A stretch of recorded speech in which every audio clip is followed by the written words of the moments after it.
Bonjour.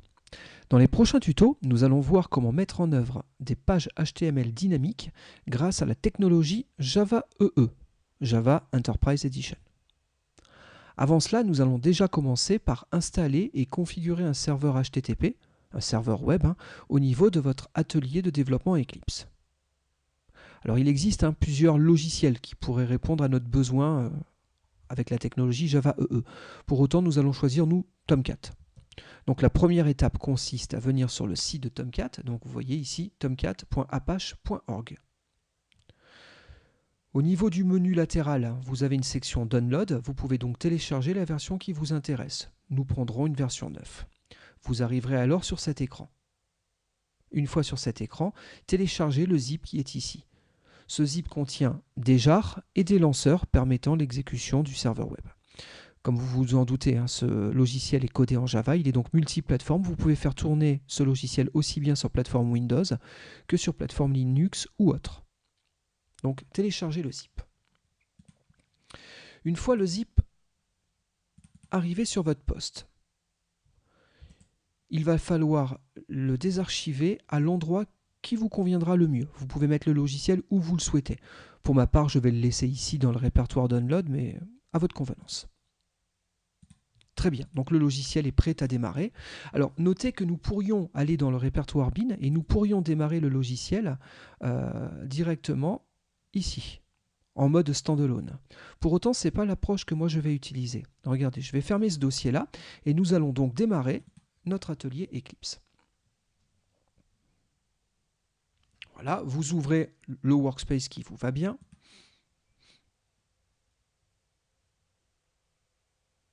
Voilà, c'est en train de monter en mémoire. Et donc, une fois l'atelier de développement en place, assurez-vous de bien vérifier ici quelle est la perspective de développement que vous aurez choisie. Effectivement, vous pouvez avoir une perspective Java. Ça, c'est pour du développement de type Java SE, du Standard Edition.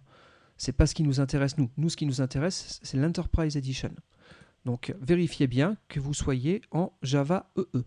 Alors, pourquoi cette configuration-là est importante? Parce que c'est à partir de cette perspective que vous aurez par défaut les onglets serveurs, par exemple, ou Data Source Explorer ou autres, qui vont nous permettre de faire un développement web. À partir de là, ici, on peut configurer un serveur. Donc, regardez, je clique sur le lien.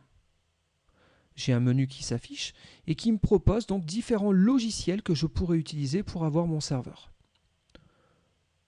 Bien entendu, nous allons choisir Apache.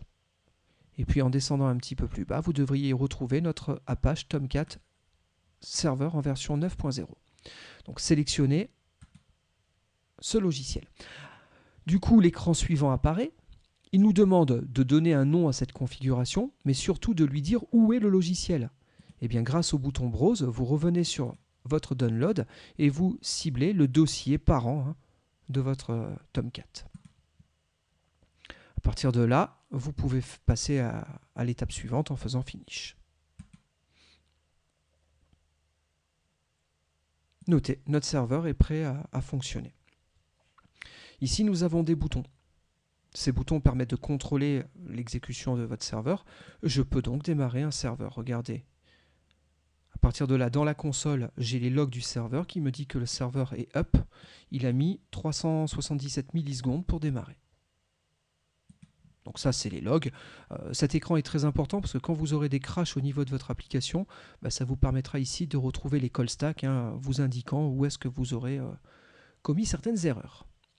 Et puis ici, nous avons la vue serveur qui nous dit que donc notre serveur est correctement démarré. Si vous le souhaitez, vous pouvez l'arrêter.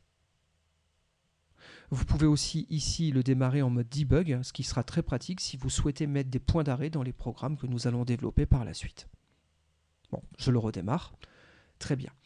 Et regardez, ici, je vais créer un premier projet web. Alors, nous, le but, c'est d'avoir des pages web dynamiques. Alors, ça ne va pas être le cas dans les quelques secondes qui vont suivre. Mais dans les prochains tutos, nous aurons réellement des pages dynamiques. Donc, nous allons prendre un Dynamic Web Project. Ce projet, pour le moment, je vais l'appeler Hello World. C'est un premier essai.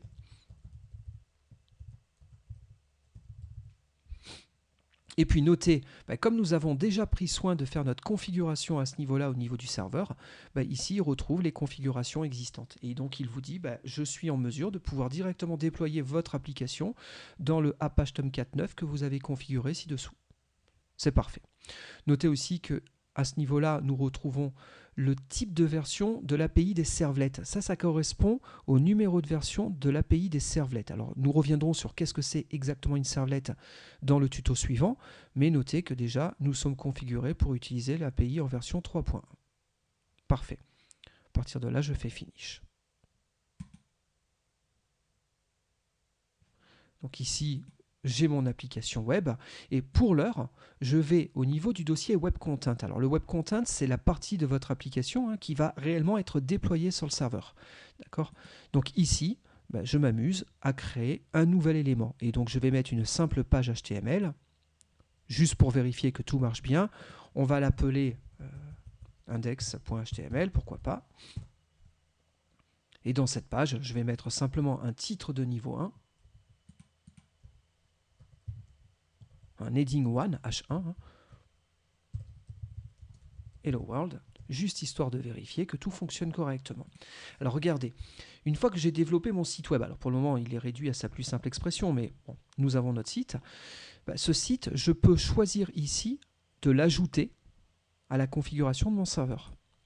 Regardez, ici il reconnaît bien que nous avons un projet web qui est Hello World. Si je clique sur le bouton Add, il passe au niveau du serveur.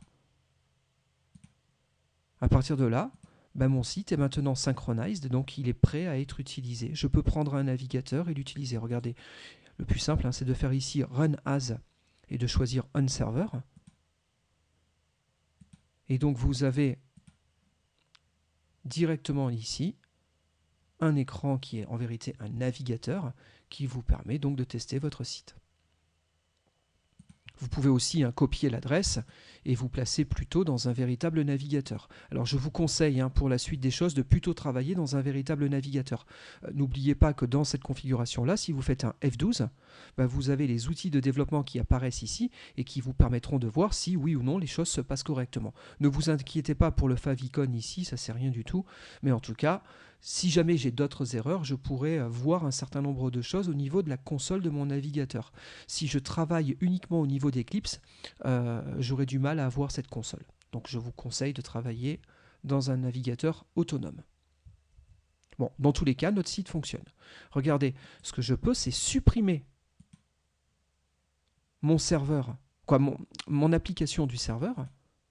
Et donc, du coup, mon application n'est plus déployée dans le serveur. Ce qui veut dire que si je redemande dans le navigateur cette page, là, il me dit 404, page not found. La page n'existe pas. Une autre solution, sans l'avoir déployée manuellement, il y a quelques secondes, je viens de déployer l'application directement dans mon serveur. Mais au pire, j'aurais pu directement faire bouton droit, Run As, On Server. Et du coup, il s'aperçoit que l'application n'est pas déployée sur le serveur, donc il me dit, c'est bien là que vous voulez que je la déploie. Si je fais Finish, il va la redéployer automatiquement. Vous avez vu, elle est déjà déployée. Là, il vous pose juste une question, c'est est-ce que je redémarre ou pas le serveur? Ça, c'est à vous de voir. C'est pas forcément nécessaire de systématiquement redémarrer. Donc là, je peux lui dire, non, c'est bon. Je veux juste voir ma page sans forcément avoir redémarré quoi que ce soit. Donc voilà les principales choses à connaître pour pouvoir configurer votre serveur Tomcat au niveau d'Eclipse pour pouvoir nous simplifier le travail qui va être à réaliser par la suite.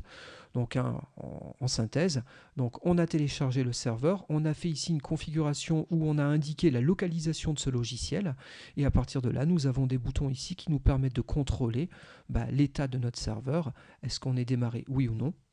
Et puis vous pouvez aussi configurer l'ensemble des applications déployées sur le serveur. Donc je rappelle, il suffit ici de revenir bouton droit et vous choisissez Add or Remove pour choisir les applications que vous allez ajouter ou supprimer. Regardez, je choisis cette application et je décide de la supprimer de mon serveur actuel. Du coup, l'application n'est plus présente, donc toujours pareil, à partir de là, elle n'est plus disponible au niveau de mon navigateur. Bon, voilà qui clôt cette petite phase de préparation. Nous allons donc pouvoir, dans le prochain tuto, nous intéresser à la notion de servlet. A tout de suite.